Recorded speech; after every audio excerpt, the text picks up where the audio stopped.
Hi, I'm Hub Arkish, along with Associate Editor Dan Parr, here with more of our exclusive Pro Football Weekly Way We Hear It, all the news, scoops, and rumors before they happen. And the story in Chicago with the Bears just seems to be getting curiouser and curiouser, as someone once said. Phil Emery's off to a pretty good start as a first-time GM. He makes the big trade for Brandon Marshall, a couple nice free agent signings, and now adds Michael Bush to the ball club. Now, the problem with that is that the one true star on that offense, Matt Forte, a Pro Bowler this year, not very happy about it. He was unhappy he got the franchise tag. He doesn't feel the Bears have dealt in good faith with him if they've tried to negotiate a long-term deal over the last year or so. And now he hears that Bush is coming in to back him up and gets the same guaranteed money that he's basically guaranteed as the franchise player. And Dan, he's let it be known, he's very, very unhappy. Yeah, the frustration finally bubbled over there this week, and he saw it on Twitter as he kind of unleashed some frustration that he'd been dealing with for a long time. You know, the Bears have consistently over the past few years brought in back after back to be the complement to Matt Forte. Hasn't worked out, and this whole time he's been wanting a new deal. As you said, it's been going on for a year now almost, that the Bears have not given him the long-term deal he wants. We don't know what the offer the Bears have made to him. They say they're still talking.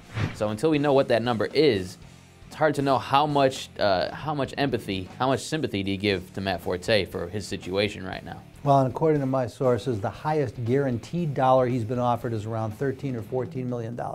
Well short of what every other running back in the league has gotten over the last 2 years, most of them not as accomplished as Matt Forte. He's particularly frustrated when he sees a Marshawn Lynch deals like that. And then I said, curiouser and curiouser, Marion Barber, who was last year's model, brought in, Michael Bush comes in this year, announced his retirement the day after Michael Bush was signed. Now, the belief was that Marion Barber wasn't going to be brought back anyway, but the funny thing about it, he actually did a very good job for the Bears, except for one play against the Denver Broncos. And no one will ever forget that one. That was a huge game for the Bears as they were trying to make that playoff push with Caleb Haney under center.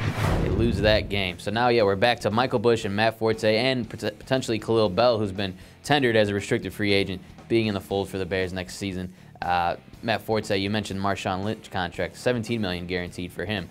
Matt Forte is looking at that contract. He's looking at the D'Angelo Williams contract that was $21 million guaranteed. He thinks he needs to be paid up at that level, and like you said, no indication that the Bears have come up to that price quite yet. Some folks have suggested that maybe with the presence of Michael Bush, the Bears are looking to trade Matt Forte. Not true at all. Bush was brought in to back up and complement Matt Forte. Now the Bears are waiting. Next move, Matt Forte. Will he sign the franchise tender? Will he show up at camp on time?